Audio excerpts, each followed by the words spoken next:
வேதாகமத்திலே அப்போஸ்தலர்களுடைய எழிலே 5வது அதிகாரத்திலே அனனியா சப்பீராள் என்கிற ஒரு தம்பதியை குறித்து எழுதப்பட்டிருக்கிறது.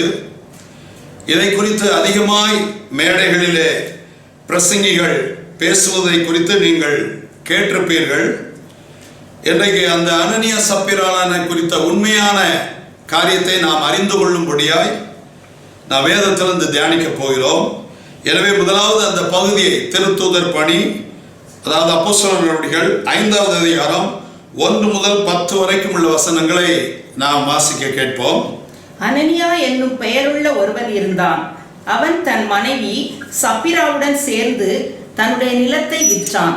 விற்ற தொகையில் ஒரு பகுதியை தன் மனைவி அறிய தனக்கென்று வைத்துக்கொண்டு மறுபகுதியை திருத்தூதரின் காலடியில் கொண்டு வந்து வைத்தான். அப்பொழுது பேதுரு, அனனியா, நீ நிலத்தை விற்ற தொகையின் ஒரு பகுதியை உனக்கென்று வைத்துக்கொண்டு தூய ஆவியாரிடம் பொய் சொல்லும்படி சாத்தான் உன் உள்ளத்தை ஆட்கொண்டதேன். அது விற்கப்படுவதற்கு முன்பு உன்னுடையதாகத்தானே இருந்தது. அதை விற்ற பின்பும் அந்த பணம் உன்னுடைய உரிமையாகத்தானே இருந்தது. பின்பு ஏன் நீ இச்செயலுக்கு உன் உள்ளத்தில் இடமளித்தாய்? நீ மனிதரிடம் அல்ல, கடவுளிடம் அல்லவா போய் சொன்னாய் என்று கூறினார். அவர் கூறியதை கேட்டதும் அனனியா கீழே விழுந்து உயிர் விட்டான். இதை கேள்விற்ற அனைவரையும் பேரச்சம் ஆட்கொண்டது. இளைஞர்கள் எழுந்து வந்து அவனை துணியால் மூடி சுமந்து கொண்டு போய் அடக்கம் செய்தார்கள். ஏறக்குறைய 3 மணி நேரத்துக்கு பின் அவன் மனைவி உள்ளே வந்தாள். நிகழ்ந்தது எதுவும் அவளுக்கு தெரியாது. பேதுரு அவளை பார்த்து, நிலத்தை இவ்வளவுக்குத்தானா விற்றீர்கள்? சொல் என்று கேட்க, அவள் ஆம், இவ்வளவுக்குத்தான் விற்றோம் என்று பதிலளித்தாள். மீண்டும் பேதுரு அவளை பார்த்து, தூய ஆவியாரை சோதிக்க நீங்கள் உடன்பட்டதேன்? இதோ உன் கணவனை அடக்கம் செய்தவர்கள் கதவருகில் வந்து விட்டார்கள். அவர்கள் உன்னையும் வெளியே சுமந்து செல்வார்கள் என்றார். உடனே அவர் காலடியில் விழுந்து உயிர் விட்டாள். இளைஞர்கள் உள்ளே வந்து அவள் இறந்து கிடப்பதை கண்டு வெளியே சுமந்து கொண்டு போய் அவள் கணவனுக்கு அருகில் அடக்கம் செய்தார்கள். இந்த பகுதியை அநேக மேடைகளிலே அநேக பிரசங்கிமார் இந்த அனனியா சப்பீராள் இந்த சம்பவத்தை குறித்து ஜனங்கள் மத்தியிலே ஒரு பயமுறுத்துகிற ஒரு செய்தியை கூறுவதை நீங்கள் அடிக்கடி கேள்விப்பட்டிருப்பீர்கள். என்னிடத்திலும் அநேகர் கேட்பார்கள், இந்த அனனியா சப்பீராள் சம்பவம் நடந்திருக்கிறது போல ஏன் இன்றைக்கு திருச்சபையிலே நடக்க மாட்டேங்கிறது, அல்லது ஊழியக்காரர்கள் உண்மையில்லாமல் போகும் பொழுது ஏன் இப்படிப்பட்ட சம்பவம் ஏன் சம்பவிக்க மாட்டேங்கிறது என்று சொல்லி என்னிடத்தில் கேட்பார்கள். அப்பொழுது நான் சொல்லுவேன், அனனியா சப்பீராள் தங்களுடைய நிலத்தை விற்று, தங்களுடைய சொத்தை விற்று, அதை அப்போஸ்தலருடைய பாதத்தில் கொண்டு வருவதற்கு முன்பாக கொஞ்சத்தை எடுத்து அவர்கள் வஞ்சித்து எடுத்துக்கொண்டார்கள். ஆனால் இன்றைக்கு அது உண்மையிலே கர்த்தர் அவர்களை அடித்திருப்பார் என்று சொன்னால், கர்த்தரால் வந்த தண்டனையாய் இருக்கும் என்று சொன்னால், இன்றைக்கு எனக்கு பல ஊழியர்களை எனக்கு நன்றாக தெரியும். அவர்கள் உண்மையாய் இருப்பதில்லை. பண விஷயத்திலே அவர்கள் உண்மையாய் இல்லாத காரியத்தை நான் அறிந்திருக்கிறேன். எத்தனையோ பேரை நான் பார்த்திருக்கிறேன். அனனியா சப்பீராள் வஞ்சித்தார்கள் என்றால் இன்றைக்கு எத்தனையோ பிஷப்புகள் மரித்திருப்பார்கள், எத்தனையோ திருச்சபையின் தலைவர்கள் செத்து தொலைந்திருப்பார்கள். அப்படி என்றால் இதில் ஏதோ ஒரு காரியம் இருக்கிறது என்று சொல்லி நான் அதை ஆராய ஆரம்பித்தேன். அதைத்தான் நாம் இன்றைக்கு பார்க்க போகிறோம். இந்த அனனியா சப்பீராளுடைய உண்மை காரியம் என்ன என்பதை குறித்து நாம் தியானிக்க போகிறோம். அதில் ஒன்று, இந்த அனனியா சப்பீராலும் முதலாவது அவர்கள் விசுவாசிகள் இல்லை. ஏனென்றால் ரோமர் 8:1 கிறிஸ்துவை ஏற்றுக்கொண்டவர்களுக்கு இப்பொழுது ஆக்கினை தீர்ப்பு இல்லை, ஆக்கினை இல்லை, நவ் நோ கண்டம்னேஷன் என்று எழுதப்பட்டிருக்கிறது. ஸோ இயேசு கிறிஸ்துவை ஏற்றுக்கொண்ட விசுவாசிகளுக்கு இப்பொழுது ஆக்கினை தீர்ப்பு இல்லை. அப்படின்றால் இப்படி சிலரெல்லாம் பண விஷயத்தில் இப்படி பண்ணுகிறார்களே என்று கேட்பது, நான் சொல்லுவேன், அவர்கள் இயேசுவை ஏற்றுக்கொண்டு இருக்கிறார்கள், அவர்கள் விசுவாசிகள், அது கர்த்தருக்கும் அவர்களுக்கும் உண்டான காரியம். அனனியா சப்பீராளை தேவன் உண்மையிலே அதற்காக அடித்திருப்பார் என்று சொன்னால் நிச்சயமாக நான் போய் கேட்பேன் ஆண்டவர்கிட்ட, ஏன் ஆண்டவரை இதை விட பயங்கரமா ஆலயம் கட்டுகிறேன் என்று பல லட்சங்களை வாங்கி தங்களுக்கு வீடுகளை வாங்கிய பாஸ்டர்மார் எனக்கு தெரியும். இன்னும் அதை துணிகரமாய் செய்து கொண்டு இருக்கிறவர்கள் எனக்கு தெரியும். இவர்களெல்லாம் நீர் விட்டு வைத்திருக்கிறார் என்று நான் நிச்சயமாக ஒரு கேள்வியை கேட்பேன். எனவே இந்த பகுதியை நான் முதலாவது ஆராயும் போது இந்த அனனியா சப்பீரால் முதலாவது அவர்கள் விசுவாசி இல்லை. அதை நன்றாக அறிந்து கொள்ளுங்கள். எப்படி பிரதர் என்று நீங்கள் கேட்கலாம். நீங்கள் வாசிக்கும் பொழுது அப்போஸ்தலருடைய அதற்கு முந்தின அதிகாரத்தில் கூட கடைசியிலே நான் பார்க்கும்போது பர்னபா என்னும் மறுபெயர் பெற்றவனாகிய யோசே என்பவன் தனக்கு உண்டாயிருந்த நிலத்தை விற்று அதன் கிரயத்தை கொண்டு வந்து அப்போஸ்தலருடைய பாதத்திலே வைத்தான். அப்படியே எழுதிட்டு உடனே 5வது அதிகாரத்தெல்லாம் பிரித்தது நம்ம ஆட்கள் தான். ஸோ வேதாகமம் எழுதப்படும் பொழுது அப்படி அல்ல. ஸோ இங்கே ஏற்கனவே விசுவாசிகள் எல்லாரும் தங்களுக்கு உண்டான எல்லாவற்றையும் விற்று அவர்கள் என்ன செய்தார்கள், சகலவற்றையும் அப்போஸ்தலருடைய பாதத்தில் வைத்தார்கள். அது மாத்திரமல்ல, அதே அப்போஸ்தலர் நடவடிக்கைகள் 4வது அதிகாரம் 32-33 இவ்விதமாய் சொல்லுகிறது, விசுவாசிகளாகிய திரளான கூட்டத்தார் ஒரே இருதயமும் ஒரே மனமும் உள்ளவர்களாய் இருந்தார்கள்.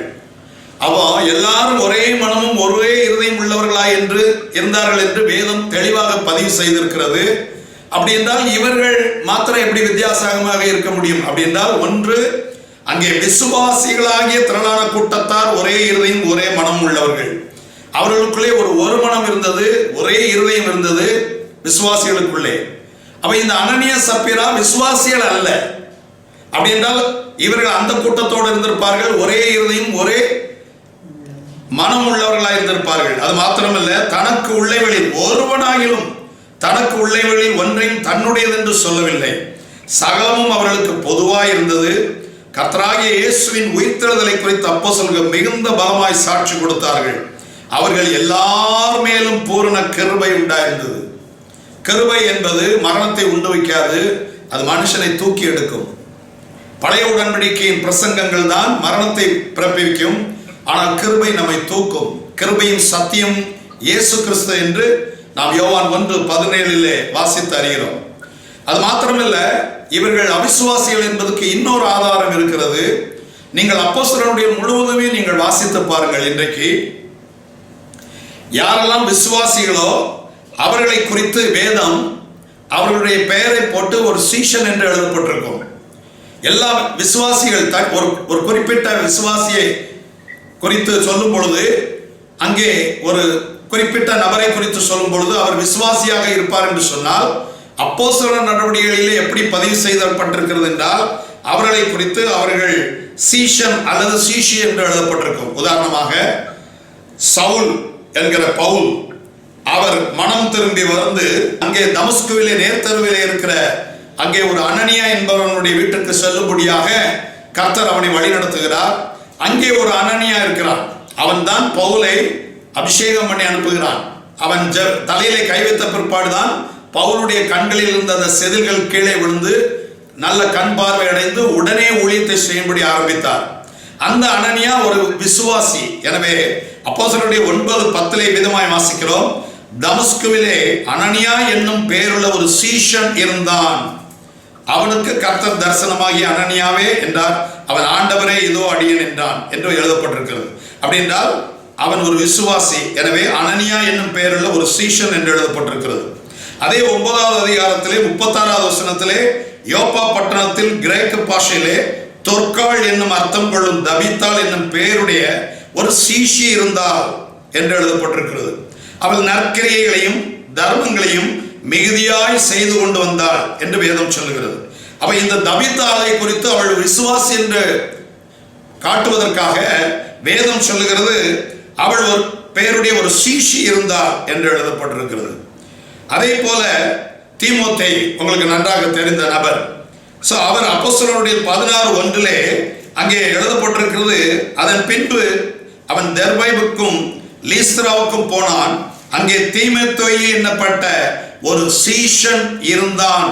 அவன் தாய் விசுவாசம் உள்ள யூத ஸ்திரீ என்று எழுதப்பட்டிருக்கிறது. பாருங்க, இங்கே வாசிக்கும் பொழுது விசுவாசிகளை எல்லாம் சீஷன் அல்லது சீஷி என்று சொல்லுகிறது. ஆனால் அவிசுவாசிகளை குறித்து என்ன எழுதப்பட்டிருக்கிறது என்று பாருங்கள். அப்போஸ்தலருடைய 8வது அதிகாரத்திலே 9வது வசனத்திலே விதமாய் வாசிக்கிறோம். சீமோன் என்று பெயர் கொண்ட ஒரு மனுஷன் அந்த பட்டணத்திலே மாயவித்தைக்காரனாய் இருந்து தன்னை ஒரு பெரியவன் என்று சொல்லி சமாரியா நாட்டு ஜனங்களை பிரமிக்க பண்ணி கொண்டிருந்தான் என்று எழுதப்பட்டிருக்கிறது. பாருங்க, இவன் ஒரு மாயவித்தைக்காரன். இவனை குறித்து இங்கே சீஷன் என்று சொல்லப்படவில்லை. அவிசுவாசிகளை எல்லாம் அப்போஸ்தலருடைய எப்படி அடையாளப்படுத்துகிறது? certain man named அனனியா, certain man named Simon. இங்க பாருங்க, சீமோன் என்னும் பெயர் கொண்ட ஒரு மனுஷன் அந்த பட்டணத்திலே மாய வித்தைக்காரனா இருந்தான். அப்போஸ்தலருடைய 10:1 கூட கொர்நேலியு குறித்து முதல்ல எழுதும் பொழுது, இத்தாலியா பட்டாளம் என்னப்பட்ட பட்டாளத்திலே 100க்கு அதிபதியாகிய கொர்நேலியு என்னும் பெயர் கொண்ட ஒரு மனுஷன். அவர் விசுவாசி கிடையாது. கொர்நேலியு ஒரு விசுவாசி கிடையாது. அவர் ஒருவேளை தான தர்மம் பண்ணிருக்கலாம், ஜபத்திலே தரித்திருக்கலாம். இந்த கொர்நேலியுடைய வீட்டிலே அங்கே கர்த்தருடைய வார்த்தைகளை பேதுரு பிரசங்கித்து அதிலே ரட்சிக்கப்பட்டு அதற்கு பிற்பாடு அவர் ஞானஸ்நானம் கொடுக்கிறதை பார்க்கிறோம். வசனத்தை கேட்டுக்கொண்டிருக்கும் பொழுதே அவர்கள் மீது, கொர்நேலியும் அவருடைய வீட்டார் மீது பரிசுத்த ஆவியானவர் இறங்கினார் என்று வேதம் சொல்லுகிறது. அதன் நிமித்தம் பரிசுத்த ஆவியை பெற்றுக் கொண்டபடினால் அவர்களுக்கு ஞானஸ்நானம் கண்டிப்பாக எடுக்க வேண்டும் என்று ஞானஸ்நானம் எடுத்து அதற்கு பிற்பாடுதான் அவர்கள் விசுவாசி என்கிற அடையாளத்தில் வருகிறார்கள். கொர்நேலி முதல்ல பேதுருவை அழைத்து வர சொல்வதற்கு முன்பாக அவர் நன்றாக ஜெபிக்கிறவர், தான தர்மம் பண்ணுகிறவர், நல்ல மனுஷன் என்று வேதம் சொல்லுகிறது. அதனால அவர் விசுவாசியாய் ஆகிவிட முடியாது. ஆனால் எனவேதான் அவரை குறித்து கொர்நேலி என்னும் ஒரு மனுஷன் செசரியா பட்டணத்தில் இருந்தான் என்று வேதம் சொல்லுகிறது. அதே போல அப்போஸ்தலருடைய 14:8 லீஸ்திராவிலே ஒருவன் தன் தாயின் வயிற்றிலிருந்து பிறந்தது முதல் சப்பானியாய் இருந்து ஒருபோதும் நடவாமல் கால்கள் வழங்காதவனாய் உட்கார்ந்து இருந்தான். அவனை அற்புதம், அங்கே பவுல் அவனுக்கு அற்புதத்தை செய்து அவன் சுகத்தை பெற்றுக் கொண்டான். அவன் லீஸ்திராவிலே ஒருவன் என்று சொல்லப்பட்டிருக்கிறது, ஒரு சீஷன் என்று சொல்லப்படவில்லை. certain man in லீஸ்திரா, அவ்வளவுதான் தெளிவாக சொல்லப்பட்டிருக்கிறது. இதே போல அப்போஸ்தலர் 18:7 அவ்விடத்தை விட்டு அதாவது பவுல் தேவனை வணங்குகிறவனாகிய யுஸ்து என்னும் பெயருள்ள ஒருவனுடைய வீட்டுக்கு வந்தான். அவன் வீடு ஜெப ஆலயத்திற்கு அடுத்ததா இருந்தது. நாம என்ன நினைக்கிறோம்னா, ஜெப ஆலயத்துக்கு அடுத்தது வீடு இருந்த உடனே அவனை விசுவாசி நினைச்சிட்டு இருக்கிறோம். யுஸ்து ஒரு விசுவாசி அல்ல, அவன் ஒரு அவிசுவாசி என்று வேதம் சொல்லுகிறது. அவன் ஒருவேளை ஆலயத்திற்கு பக்கத்தில் இருந்திருக்கலாம், ஒருவேளை தசம பாகத்தை கொடுத்திருக்கலாம். அதனால அவன் விசுவாசியாய் ஆகிவிட முடியாது. இங்க வேதம் சொல்லுகிறது, அங்கே அந்த இடத்திலே இருந்து அவர் ஊழியம் செய்தது நிமித்தமாய் அந்த ஜெப ஆலய தலைவன் இயேசுவை, கிறிஸ்து என்கிறவன் ஆண்டவரை ஏற்றுக்கொண்டான் என்று சொல்லுகிறது. அந்த பாஸ்டரே சுவிசேஷத்தை கேட்டு அதற்கு பிற்பாடுதான் அவர் விசுவாசியாக மாறுகிறார் என்று வேதம் பதிவு செய்து வைத்திருக்கிறது.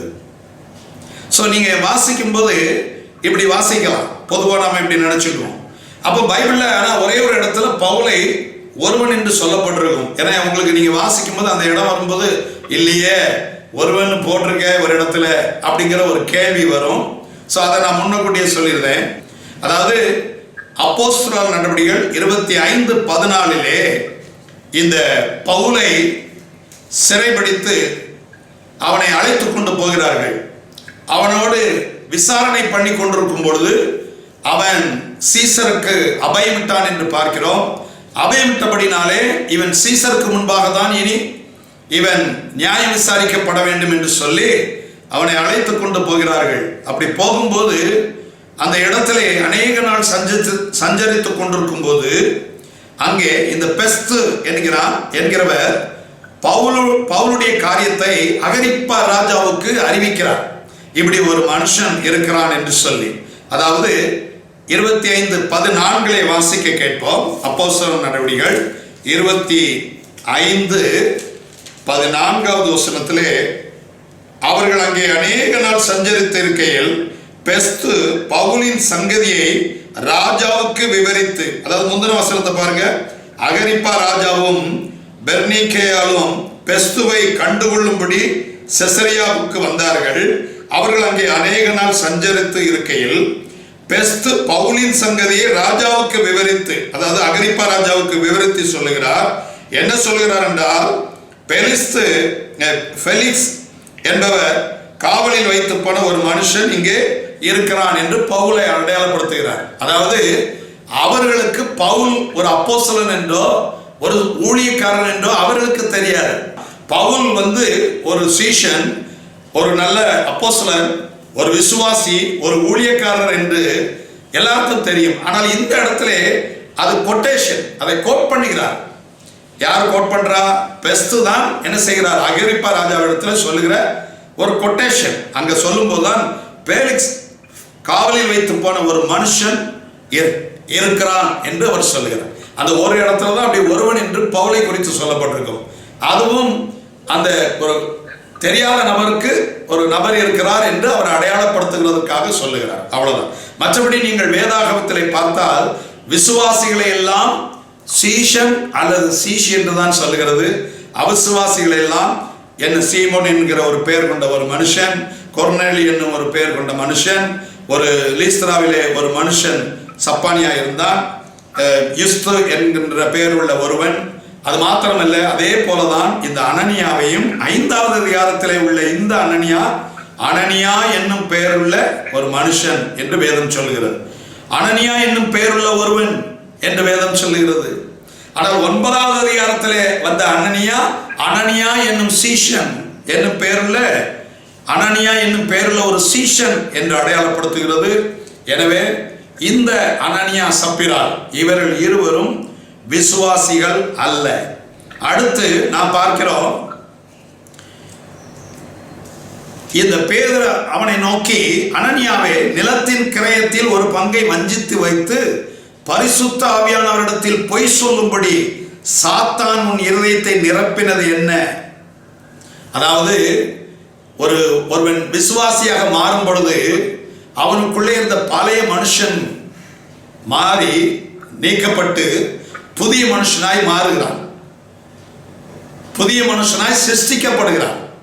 ஆண்டவர் சொன்னார், ஒரு பிசாசு ஒருவனுக்குள்ளே இருக்கும் பொழுது அவைகள் துரத்தப்பட்ட பிற்பாடு அந்த இடம் வெறுமே சுத்தம் செய்யப்பட்டு பெருக்கி ஜோடிக்கப்பட்டு இருக்கும் என்று சொன்னால், வெளியே சென்ற அந்த அசுத்த ஆவிகள் இன்னும் பல 7 ஆவிகளை கொண்டு வந்து நிரப்பிவிடும் என்று கர்த்தர் சொல்லுகிறார்.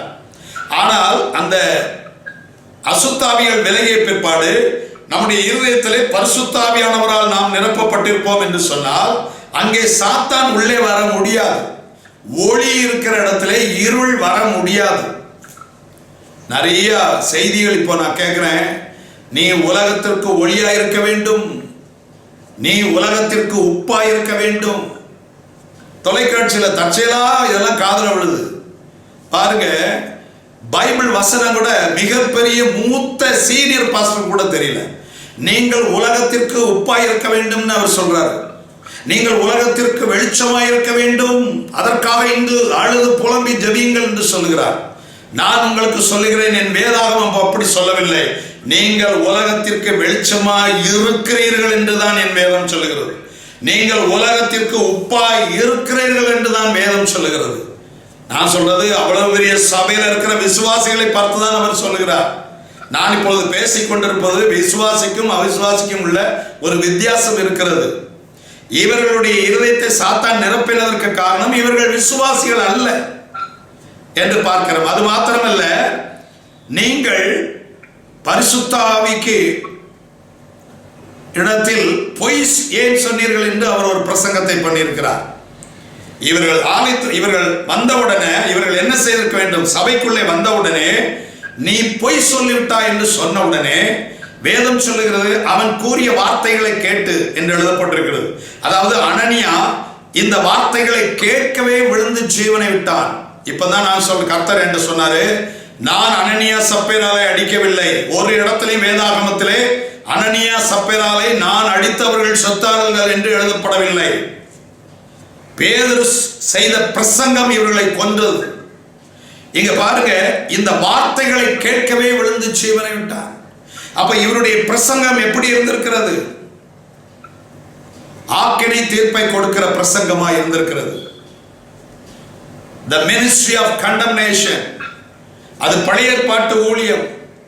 ஆனால் புதிய ஏற்பாட்டு ஊழியம் அது அல்ல. தெளிவாக நாம் வாசிக்கிறோம். புதிய ஏற்பாட்டு ஊழியம் அப்படிப்பட்ட ஒரு ஊழியம் அல்ல. அது மாத்திரமல்ல, இவைகளை கேள்விப்பட்ட யாவருக்கும் மிகுந்த பயம் உண்டாயிற்று.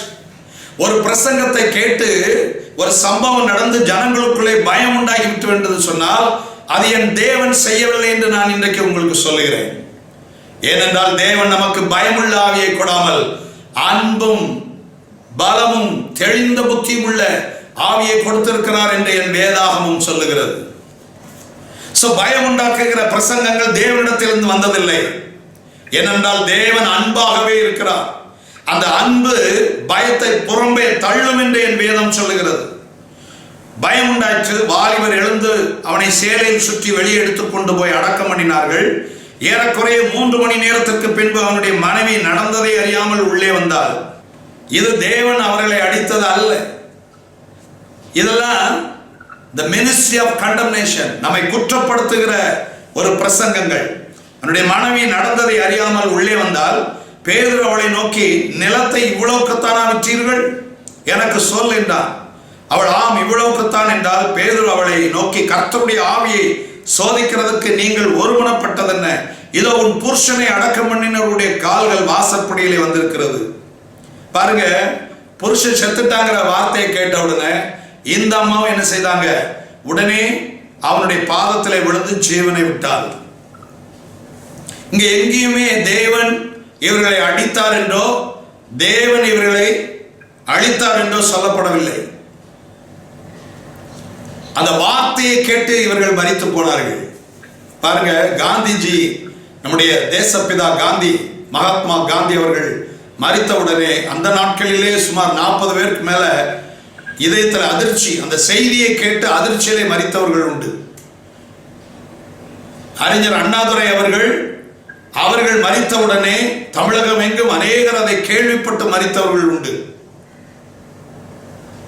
இப்படி நீங்க பார்த்தீங்கன்னா ஒரு செய்தியை கேட்டு, நான் பல முறை செய்தித்தாள்களிலே வாசித்திருக்கிறேன். நல்ல வயது முதிர்ந்த 90 வயதிற்கு மேல உள்ள அருமையான தம்பதிகள் தன் கணவர் இறந்து விட்டார் என்கிற செய்தியை கேட்ட உடனே அந்த அதிர்ச்சியிலே அந்த மனைவி அதே நாள்ல அந்த வயசான அம்மாவும் இறந்ததை நான் ஒரு 4-5 சம்பவத்தை இதுவரைக்கும் என்னுடைய வாழ்க்கையில செய்தித்தாளிலே வாசித்திருக்கிறேன். ஒரு 4-5க்கு மேல இருக்கும் செய்திகள் வாசித்திருக்கிறேன். சமீபத்தில் கூட ஒரு 4-5 மாதத்திற்கு முன்பாக கூட செய்தியில வாசித்தேன். மனைவி இறந்து விட்டார்கள் என்ற உடனே புருஷன், வயதான முதிர்ந்த வயது உள்ளவர்கள், உடனே தன் மனைவி இறந்து விட்டார்கள் உடனே அதிர்ச்சியில இவரும் மரித்து விட்டார்கள்.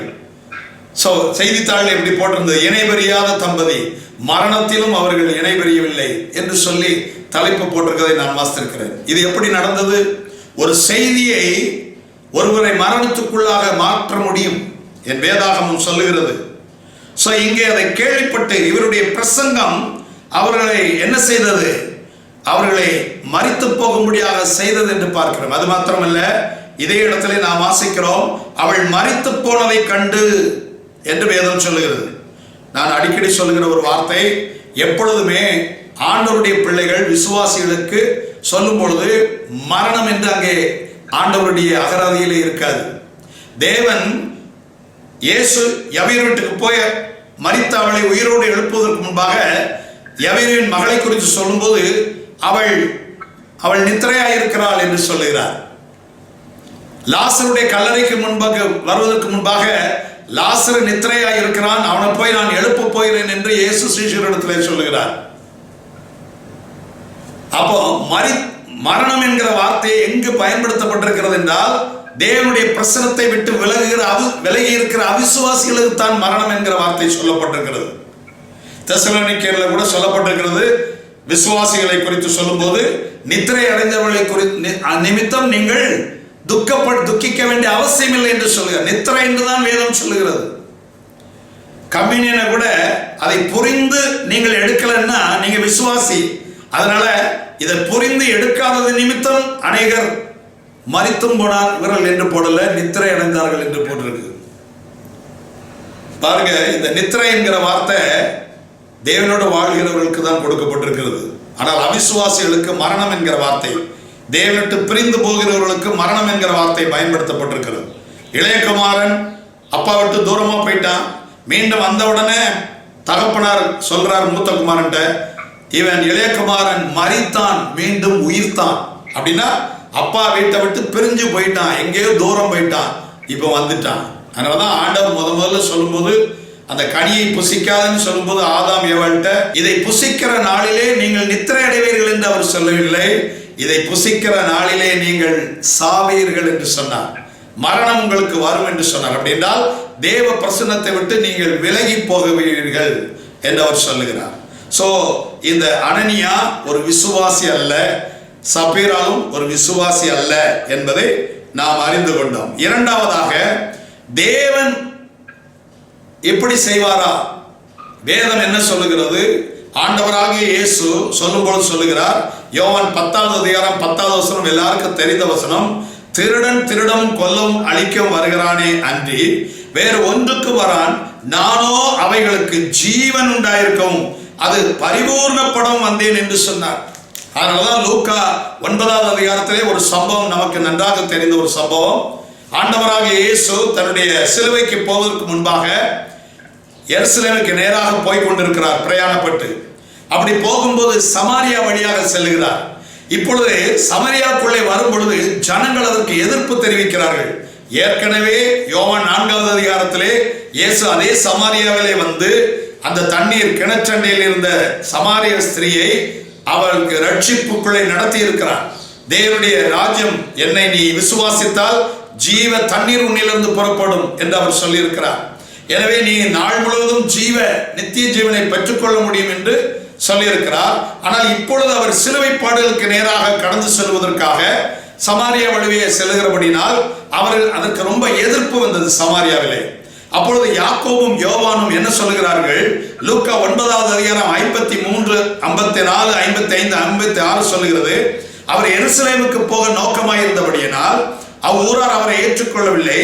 அவருடைய சீஷராகிய யாக்கோபும் யோவானும் அதை கண்டபோது, ஆண்டவரே, எலியா செய்தது போல வானத்திலிருந்து அக்கினி இறங்கி இவர்களை அழிக்கும்படி நாங்கள் கட்டளையிட உமக்கு சித்தமா என்று கேட்டார்கள். அவர் திரும்பி பார்த்து, நீங்கள் இன்னும் ஆவி உள்ளவர்கள் என்பதை அறியீர்கள் என்று அதட்டி, மனுஷகுமாரன் மனுஷருடைய ஜீவனை அழிக்கிறதுக்கு அல்ல, ரட்சிக்கிறதற்கே வந்தார் என்றார். அதன் பின்பு அவர்கள் வேறொரு கிராமத்துக்கு போனார்கள். வேதம் தெளிவாக சொல்கிறது. அப்படி என்றால் எலியா வானத்திலிருந்து அக்கினியை இறக்கி அந்த 102 பேரை அழித்து போட்டது அது தேவன் செய்ததல்ல. அதை குறித்து 2 ராஜாக்கள் 1வது அதிகாரத்திலே நீங்கள் வாசித்து பாருங்கள். முதல் முறையிலே 50 + 1 51 பேர் போய் அகசியா ராஜா உன்னை அழைக்கிறார் என்று கூப்பிட்ட உடனே இந்த எலியா இறங்கி போயிருக்கலாம். ஏனென்றால் 15வது வசனம் சொல்லுகிறது, நீ இறங்கி போ, பயப்படாதே என்று சொல்கிறார். ஆனால் அதற்கு முன்பாகவே 102 பேரை வானத்திலிருந்து அக்கினியை இறக்கி இந்த எலியா கொன்று விட்டான். கொன்றது தேவன் அல்ல, எலியா தீர்க்கதரிசி. கர்த்தருடைய நாமத்தினாலே அவன் அதை செய்தான். தேவன் அவர்களை கொல்லவில்லை. அகசியா ராஜா பாகால் தீர்க்கதரிசிகள் இடத்திலே ஆலோசனை கேட்க போகும்படினாலே இவன் சொன்ன ஒரு தீர்க்க தரிசன வார்த்தை, நீ இஸ்ரவேலிலே தேவன் இல்லை என்றோ, நீ அந்நிய தேசத்திலே அந்நிய தேவனிடத்திலே போய் நீ விசாரிக்க போகிறாய், எனவே நீ கட்டிலிருந்து இறங்காமலே செத்து போய்விடுவாய் என்று ஒரு தீர்க்க தரிசனம் சொல்லிவிட்டான். The ministry of condemnation. அது நிமித்தம் இந்த அகசியா ராஜா ஆட்களை அனுப்பி அவனை கூட்டி வர சொன்னான். ஆனால் இவன் பயந்து என்று வேதம் சொல்லுகிறது. அப்போ ஒரு ஊழியக்காரன் பயப்படும் பொழுது அவன் மினிஸ்ட்ரி ஆஃப் கண்டம்னேஷன் தான் பண்ணுவான். அவனுடைய ஊழியம் ஆக்கினை தீர்ப்பு கொடுக்கிற ஊழியம் தான் அவனுடைய வாயிலிருந்து புறப்படும். தான் ஒரு ஊழியக்காரன் என்பதை நிரூபிப்பதற்காகவே இப்படிப்பட்ட சாவை குறித்து அவர்கள் பேசுவார்கள். அவருடைய வாயில லைஃப், ஜீவனை குறித்து பேச மாட்டார்கள். நித்திய ஜீவனை குறித்தோ அவருடைய வாயில வராது, சாவை குறித்து தான் வரும். இங்கே அது மாத்திரமல்ல, இந்த எலியாவுடைய சிஷ்யனாகிய எலிசாவும் கூட ஒரு முறை அவன் எரிகோவுக்கு போகும் பொழுது சிறுவர்கள்லாம் சேர்ந்து மொட்டை தலையா ஏறிப்போ என்று சொல்லி அவனை நிந்தித்தார்கள். உடனே இந்த ஊழியக்காரன் என்ன செய்தான்? கர்த்தருடைய நாமத்தினாலே அந்த பிள்ளைகளை சபித்தான். உடனே காட்டிலிருந்து, அங்கே வனாந்தரத்திலிருந்து 2 கரடிகள் புறப்பட்டு வந்தது. அந்த காட்டிலிருந்து புறப்பட்டு வந்த 2 கரடிகளும் அந்த பிள்ளைகளிலே 42 பிள்ளைகளை பீறி போட்டது என்று சொல்லி வேதம் சொல்லுகிறது. யோசித்து பாருங்க. இது 2 ராஜாக்கள் 2வது அதிகாரத்தில் நீங்கள் வாசித்து பாருங்க. கர்த்தர் அதை செய்யல. அதான் மினிஸ்ட்ரி ஆஃப் கண்டம்னேஷன். பழைய பாட்டிலே தேவனை யாரும் முழுமையாக காண்பிக்கவில்லை. அதனால்தான் யோவான் 1:18 சொல்லுகிறது, தேவனை ஒருவனும் ஒரு காலம் கண்டதில்லை என்றால் என்ன அர்த்தம் என்றால், ஒரு காலம் முழுமையாய் கண்டதில்லை. ஆனால் அவருடைய மடியில் இருந்த செல்ல பிள்ளையாகிய இயேசுவே பிதாவாகிய தேவனை முழுமையாக வெளிப்படுத்தினார். அதான் எபிரேயர் 1:1 எபிரேயர் 1:3 சொல்கிறது, Jesus Christ is the perfect image of God என்று பார்க்கிறோம். சோ இயேசு கிறிஸ்து தான் தேவனை முழுமையாக காண்பித்தவர். அதனால அவர் சொல்லுகிறார், என்னை கண்டவன் பிதாவை கண்டான் என்று அவர் சொல்லுகிறார். அது மாத்திரமல்ல, கொலோசியர் 2:9 சொல்லுகிறது, தேவத்துவத்தின் பரிபூர்ணம் எல்லாம் இயேசுக்குள் வாசமாயிருந்தது என்று வேதம் சொல்லுகிறது. சோ இயேசுதான் நீங்கள் பிதாவாகிய தேவனை முழுமையாக பார்க்க வேண்டும் என்று சொன்னால் இயேசு இதை செய்திருப்பாரா என்று நீங்கள் பார்க்க வேண்டும். யோவான் 5:19 ஆண்டவராக இயேசு சொல்லுகிறார், வேறொன்றையும் இயேசு தாமாய் செய்ய மாட்டார். அவர் எவைகளை செய்கிறாரோ அவைகளை குமாரனும் அந்தபடியே செய்கிறார். பிதாவாகிய தேவன் எதை செய்கிறாரோ அதைத்தான் குமாரன் செய்வார். அப்படி என்றால் குமாரனாகிய இயேசு கிறிஸ்து எதை செய்கிறாரோ அதைத்தான் பிதாவாகிய தேவனும் செய்திருப்பார் என்று நாம் பார்க்கிறோம். அது மாத்திரமல்ல, தேவன் நன்மை செய்கிறவராய் தான் சுற்றி தெரிந்தார். அப்போஸ்தலர் 10:38 சொல்லுகிறது, அவர் நன்மை செய்கிறவராயும் பிசாசின் வல்லமையில் அகப்பட்ட யாவரையும் குணமாக்குறவராயும் சுற்றி தெரிந்தார். யாக்கோபு 1:17 சொல்லுகிறது, நன்மையான எந்த ஈவும் பூரணமான எந்த வரமும் பரத்திலிருந்து உண்டாகிறது. சோ நன்மைதான் அவரிடத்திலிருந்து வருகிறது. அனனியா சப்பீராலை தேவன் அடிக்கவில்லை, ஆண்டவர் அவர்களை கொலை செய்யவில்லை. மத்தேயு 5:45 இயேசுவே இவ்விதமாய் சொல்லுகிறார், தீயோர் மீதும் நல்லோர் மேலும் தமது சூரியனை உதிக்க பண்ணி நீதி உள்ளவர்கள் மேலும் அநீதி உள்ளவர்கள் மேலும் மழையை பெய்ய பண்ணுகிறார். வேதம் என்ன சொல்லுகிறதுனா, தீயவர்கள் மீதும் நல்லவர்கள் மீதும் ஒண்ணு போலதான் ஆண்டவர் ட்ரீட் பண்றாரு. இங்க அனனியா சப்பீரா வஞ்சித்ததுனால கொன்னு போட்டாங்கன்னு இவரு பழைய ஏற்பாட்டு பிரசங்கத்தை பண்ணாரு பேதுரு. நீங்கள் பொய் சொன்னபடினால் என்று சொன்னார். 10 கற்பனைகளிலே 9வது கற்பனை, பொய் சாட்சி சொல்லாதிருப்பாயாக. பொய் சொல்லாதிருப்பாயாக. பொய் சொன்னேன்னு சொன்னத உடனே இவனுக்குள்ள ஒரு பயம் வந்துட்டு. ஏன்னா நியாயப்பிரமாணம் அது மரணத்துக்கு ஏதுவாக நடத்தும். நியாயப்பிரமாணம் மனுஷனை கொல்லும், அப்படிதான் பைபிள் சொல்லுது. அது மரணத்தை பிறப்பிக்கும். 2 கொரிந்தியர் 3வது அதிகாரத்திலே வேதம் சொல்லுகிறது, எழுத்து கொல்லும், ஆவியோ உயிர்ப்பிக்கும். சோ கற்களில் எழுதப்பட்ட நியாயப்பிரமாணம் மனுஷனை கொன்றது. பழைய உடன்படிக்கை பழைய ஏற்பாடு கொடுக்கப்பட்டு வாங்கி வந்தது எழுத்தினால் கல்லில் எழுதி ஆண்டவர் கொடுத்தார். அதை வாங்கி வந்த உடனேயே அந்த கற்பனையிலே முதலாவது கற்பனையை மீறினார்கள். 3000 பேர் செத்தார்கள். ஆனால் புதிய ஏற்பாட்டு ஊழியம் அப்படி அல்ல. மேலறை வீட்டிலே துவங்கினது.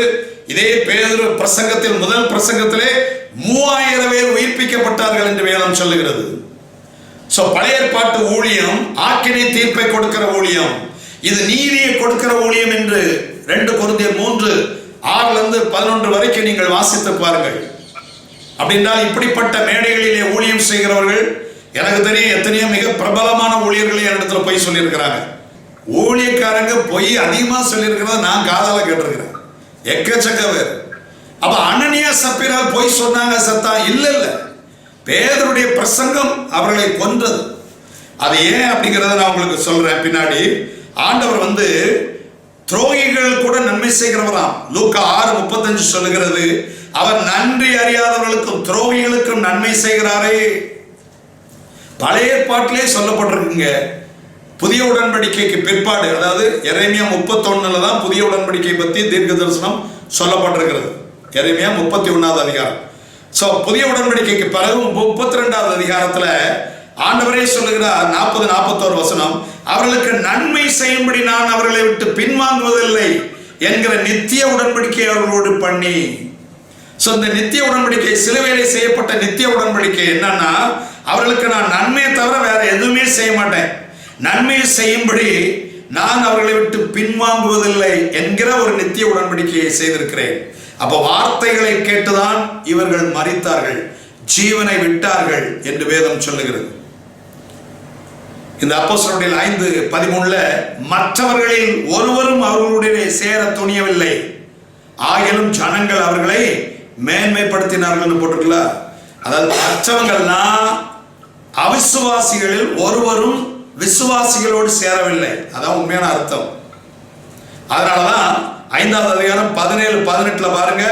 அப்பொழுது பிரதான ஆசாரியனும் அவனுடனே கூட இருந்த சதுசேய சமயத்தார் அனைவரும் எழும்பி பொறாமையினால் நிறைந்து அப்போஸ்தலர்களை பிடித்து பொதுவான சிறைச்சாலையில வைத்தார்கள். இங்க பாருங்க, விசுவாசி செத்தான்னா மற்றவங்க எல்லாம் சந்தோஷப்பட்டிருக்கணும்.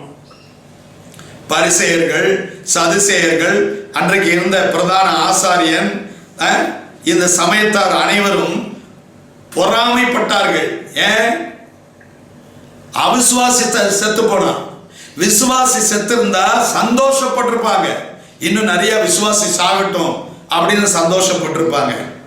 இல்ல, பேதுரு அன்றைக்கு புதிய உடன்படிக்கையை குறித்து இன்னும் முழுமையாக அவர் அறிந்து கொள்ளவில்லை. அதற்காகத்தான் தேவன் பவுலை தெரிந்து கொண்டார். ஏனென்றால் சகல பழைய ஏற்பாட்டு அந்த நியாய சாஸ்திரங்களை அறிந்து கொண்ட பழைய உடன்படிக்கையை குறித்து அந்த 10 கற்பனைகளையும் அதை சார்ந்த 603 கற்பனைகளையும் இன்னும் 5 ஆகமத்திலே சொல்லப்பட்ட அனைத்து நியாய பிரமாணங்களையும் கற்று அறிந்தவன். இன்றைக்கு இருந்திருந்தா 11 PhD பண்றதுக்கு சமானம் என்று சொல்லுகிறார்கள் பவுலை குறித்து. அப்படிப்பட்ட ஒரு ஸ்காலரை தேவன் தெரிந்து கொண்டதற்கு காரணம் இயேசு சிலுவையின் மூலமாய் கொடுத்த புதிய உடன்படிக்கை எப்படிப்பட்டது என்பதை தெளிவாக அறிவிக்கும்படியாக. ஏனென்றால் இந்த பேதுரு ஊழியத்தின் ஆரம்பத்தில் நடந்த சம்பவம் இது. அதற்கு பிற்பாடு நீங்கள் வேதாகமத்தில் எங்குமே இப்படிப்பட்ட ஒரு சம்பவத்தை நீங்கள் பார்க்கவே முடியாது. 14 ஆண்டுகளுக்கு பிற்பாடு பவுல் பேதுருவை குறித்து கேள்விப்பட்டு வருகிறார், வேகமாக வருகிறார். பாருங்க, அந்த பகுதி ரொம்ப ஆச்சரியமா இருக்கும். நான் உங்களுக்கு அதை வாசிக்கிறேன். கலாத்தியர் 2வது அதிகாரம் 1வது வசனம் சொல்கிறது, 14 வருஷம் சென்ற பின்பு நான், அதாவது பவுல், அதற்கு பிற்பாடு இந்த கலாத்தியருக்கு கலாத்தியர் மக்களுக்கு இந்த நிருபத்தை ஏன் எழுதுறாருன்னா, கலாத்திய திருச்சபை மக்களுக்கும் இதே மாதிரி பேதுரு என்ன செய்திருக்கிறார், இவருடைய ஊழியத்திலே பழைய உடன்படிக்கையும் புதிய உடன்படிக்கையும், நம்ம ஊர்ல சில பாஸ்டர் சொல்லுவாங்கல்ல, ஊழியக்காரங்க, ரெண்டையும் பேலன்ஸ் பண்ணி ஊழியம் செய்யணும்னு. இந்த கலாத்தியர் முழுசும் அவங்க இன்றைக்கு தியானிக்கணும். இந்த செய்தியை கேட்கிற பேலன்ஸ் பண்ணி பழைய ஏற்பாட்டையும் பழைய உடன்படிக்கையும் புதிய உடன்படிக்கையும் பேலன்ஸ் பண்ணி ஊழியம் செய்ய வேண்டும் என்கிற ஒவ்வொரு ஊழியக்காரர்களும் கலாத்தியர் நிருபம் முழுவதையும் இன்றைக்கு நீங்கள் தியானியுங்கள். கர்த்தர் உங்கள் கண்களை திறப்பார். கலாத்தியருக்கு எழுதின திருமுகம் 2வது அத்தியாயம் 11 முதல் 14 வரை. மேலும் பேதுரு அந்தியோகியாவுக்கு வந்தபோது அவன் மேல் குற்றம் சுமந்ததினால் நான் முகமுகமாய் அவனோடே எதிர்த்தேன். எப்படியெனில் யாக்கோபினிடத்திலிருந்து சிலர் வருகிறதற்கு முன்னே அவன் பிரஜாதியாருடனே சாப்பிட்டான். அவர்கள் வந்த போதோ விருத்த சேதனம் உள்ளவர்களுக்கு பயந்து விலகி பிரிந்தான். மற்ற யூதரும் அவனுடனே கூட மாயம் பண்ணினார்கள். அவர்களுடைய மாயத்தினாலே பர்னபாவும் இழுப்புண்டான். இப்படி அவர்கள் சுவிசேஷத்தின் சத்தியத்திற்கு ஏற்றபடி சரியாய் நடவாததை நான் கண்டபோது எல்லாருக்கும் முன்பாக நான் பேதுருவை நோக்கி சொன்னது என்னவென்றால், யூதனாய் இருக்கிற நீர் யூதர் முறைமையாக நடவாமல் பிரஜாதியார் முறைமையாக நடந்து கொண்டிருக்க, பிரஜாதியாரை யூதர் முறைமையாக நடக்கும்படி நீர் எப்படி கட்டாயம் பண்ணலாம்? வேற ஒண்ணும் இல்ல. இங்க பேதுரு என்ன செய்யறாருன்னா, பழைய உடன்படிக்கையும் மிக்ஸ் பண்ணியே பிரசங்கம் பண்ணுகிறார். விசுவாசிகளாய் ஆனவர்கள்ட்டையும் போய் நீங்கள் விருத்த சேதனம் பண்ண வேண்டும் என்று சொல்லுகிறார். அதற்கு பிற்பாடு அவர் என்ன செய்கிறார், டபுள் ஆக்ட் பண்ணுகிறார். அதாவது நல்ல விசுவாசிகள் சீஷர்கள் அப்போஸ்தலர்களை கண்ட பொழுது இவர் புதிய உடன்படிக்கை பேசுற மாதிரியும் நடிச்சுக்கிறார். அதனாலதான் இந்த கலாத்தியர் 4வது அதிகாரத்துல பவுல் தெளிவா சொல்லிட்டாரு, எப்ப பழைய உடன்படிக்கையும் புதிய உடன்படிக்கையும் அது சீனாய் மலையில கொடுக்கப்பட்ட அந்த பழைய உடன்படிக்கை அரபு தேசத்தால் ஆகிய ஆகாருடைய குமாரன் அடிமை பெண்ணின் மகனாகிய இஸ்மவேலுக்கு சமானம். இந்த புதிய உடன்படிக்கை சிலுவையிலே கொடுக்கப்பட்டு சீயோன் மலையிலே 120 பேர் அங்கே மேலறை வீட்டிலே கூடியிருந்தார்கள். பரிசுத்த ஆவியானவர் அவர்களை நிரப்பினார். அப்பொழுது கொடுக்கப்பட்ட இந்த புதிய உடன்படிக்கையின் ஊழியம் என்பது இது சாராளுக்கு அடையாளமாக இருக்கிறது. இந்த உபதேசம் ஈசாக்குக்கு அது அதாவது வாக்குத்தத்தத்தின் புத்திரனுக்கு அடையாளமாக இருக்கிறது. எனவே பழைய உடன்படிக்கையும் புதிய உடன்படிக்கையும் ஒரே இடத்திலே இருக்க முடியாது. எனவே ஆபிரகாமுடைய வீட்டிலே இந்த ஈசாக்கு பிறந்த பிற்பாடு, அதாவது புதிய உடன்படிக்கை திருச்சபைக்கு வந்த பிற்பாடு, பழைய உடன்படிக்கைக்கு அங்கு வேலை இல்லை. அவனையும் அவளையும் அவனுடைய குமாரனையும் நீ புறம்பே தள்ளு என்று ஆண்டவர் சொன்னார். வாசித்து பாருங்க, கலாத்தியர் 4வது அதிகாரத்தில் அப்படியே 24 இருந்து அப்படியே வாசிடுவாங்க. அப்ப பழைய உடன்படிக்கையின் சத்தியத்தையும் அந்த பிரசங்கிகளையும் நீ திருச்சபையிலிருந்து வெளியே தள்ளு, புறம்பே தள்ளு என்று கர்த்தர் சொல்கிறார். அதனாலதான் ஆகார் முதல்ல கன்சிவான உடனே வீட்டை விட்டு வெளியே போவா. ஆனால் தேவன் அவளிடத்துல இடைப்பட்டு நீ மீண்டும் நாச்சியாரிடத்துக்கு சென்று அடங்கியிரு என்று ஏன் சொன்னார் தெரியுமா? சிலுவையிலே ஆண்டவராகிய இயேசு கிறிஸ்துவின் மூலமாய் புதிய உடன்படிக்கை கொடுக்கப்படும் வரைக்கும் பழைய உடன்படிக்கை நடைமுறையில் இருக்க வேண்டும்.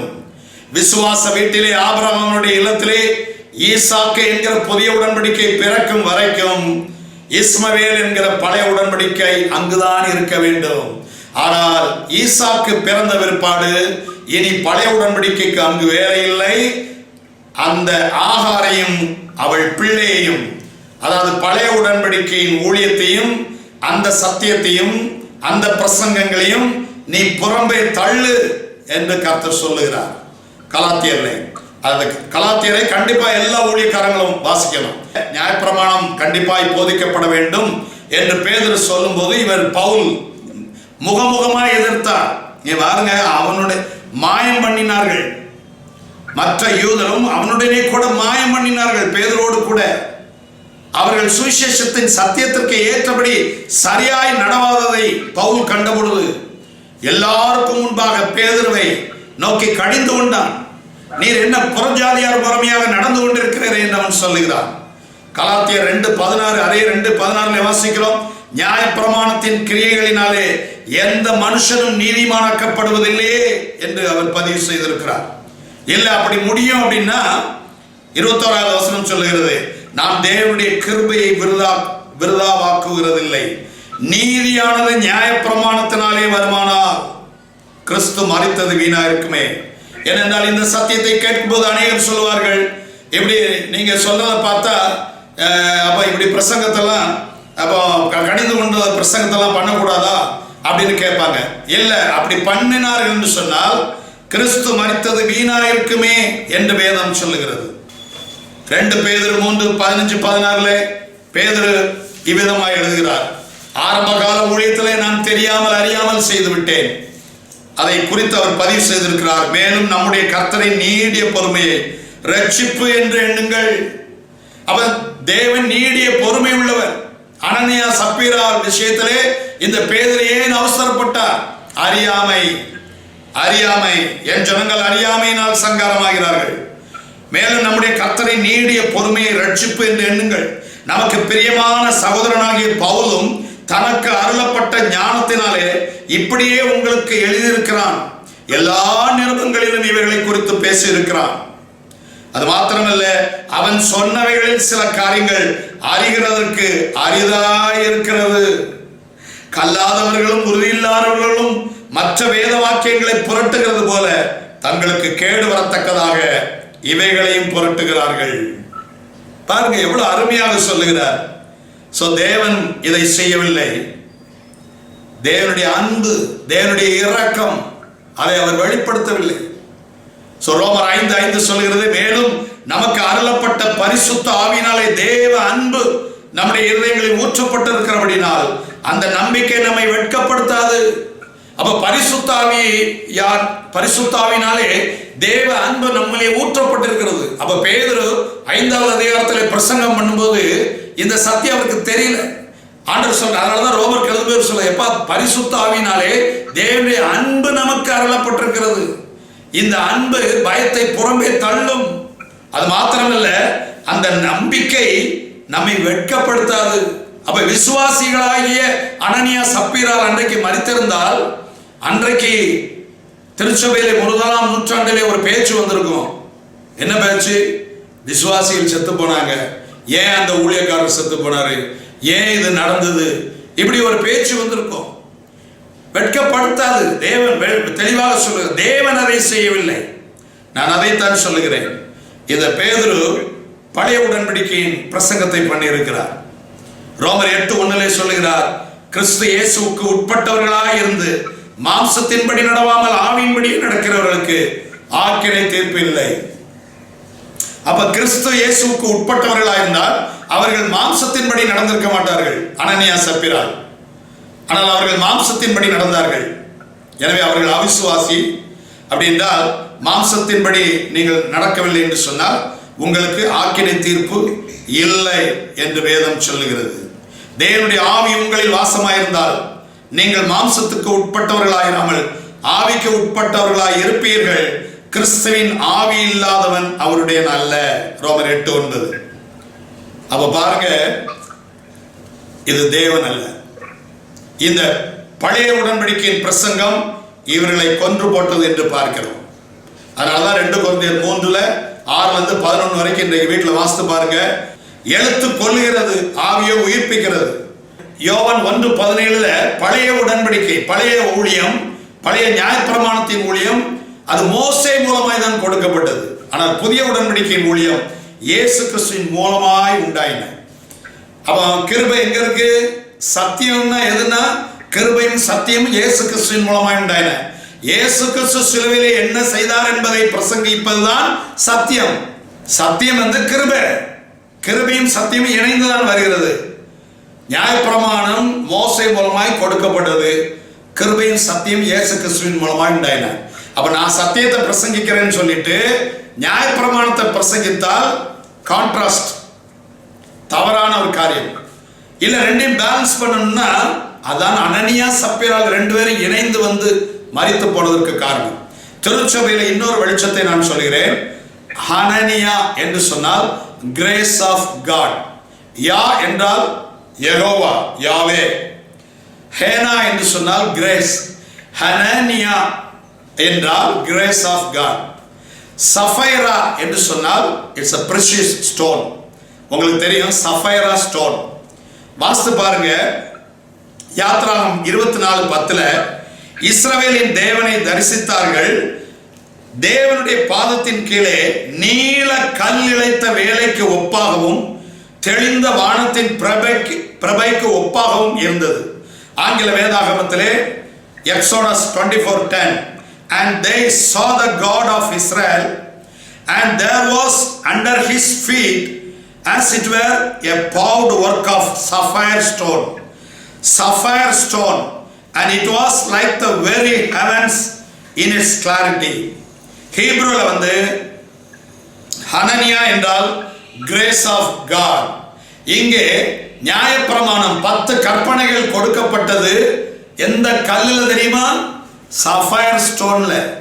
யாத்ராமத்துல தெளிவா எழுதப்பட்டிருக்கிறது. யாத்ராம் 24:10 தேவன் அங்கே நிற்கிறார் சீனாய் மலையிலே. அவருடைய பாதத்திற்கு கீழே ஒரு கல் இருக்கிறது, அது சஃபயர் ஸ்டோன். அதை கட் பண்ணினா 10 கற்பனைகளை எழுதி கொடுக்கிறார். பழைய உடன்படிக்கை சஃபயர் ஸ்டோன்ல எழுதி கொடுக்கப்பட்டது, நீல கல்லிலே எழுதி கொடுக்கப்பட்டதுதான் பழைய உடன்படிக்கை. சோ சஃபயர் என்றால் நியாயப்பிரமாணத்திற்கு அடையாளமாக இருக்கிறது. அனனியா என்று சொன்னால் தேவனுடைய கிருபை, அதாவது கிரேஸ் ஆஃப் காட். அப்போ சபைக்குள்ளே நியாயப்பிரமாணமும் தேவனுடைய கிருபையும் இணைந்து வந்து போதிக்கப்படும் என்றால் அங்கே மரணம் வரும். அது மினிஸ்ட்ரி ஆஃப் கண்டம்னேஷன். ஆனால் 9வது அதிகாரத்திலே சவுல் பவுலாய் மாறினதற்கு காரணம், அங்கே ஏன் அனனியாவிடத்தில் அனுப்பினார் என்றால் அங்கே ஒரு சஃபயர் கிடையாது, அங்கே கிரேஸ் ஆஃப் காட் மாத்திரம் இருந்தது. அந்த அனனியா மாத்திரம் அங்கே இருந்தான். தமஸ்குவிலே இவனை ஆசீர்வதித்து அனுப்பினான். எனவே அனனியா சப்பீராலின் சம்பவத்திலே எனக்கு ஒரு உண்மை தெரிந்தாக வேண்டும் என்கிற இந்த நிகழ்ச்சியிலே அனனியா சப்பீராலை அடித்தது தேவன் அல்ல. அவர்களுடைய மரணத்திற்கு காரணம் ஆண்டவரும் அல்ல. அவருடைய மரணத்திற்கு காரணம் பழைய உடன்படிக்கையின் பிரசங்கம், ஆக்கினை தீர்ப்பை கொடுக்கிற பிரசங்கம், the ministry of condemnation. அந்த ஊழியத்தை ஆரம்ப காலத்திலே தான் பேதுரு செய்தார். கலாத்தியர் நிருபத்திலே வாசிக்கிறோம். அதை குறித்து தான் பவுல் பேதுருவை முகமுகமாய் எதிர்த்து கடிந்து கொண்டார். அதற்கு பிற்பாடு அவர் தெளிவடைந்தார். புதிய உடன்படிக்கையின் ஊழியத்தை தெளிவடைந்தார். அதற்கு பிற்பாடு ஒரு அனனியா சப்பீரால் சம்பவம் நடந்ததாக என் வேதத்திலே குறிப்பிடவில்லை.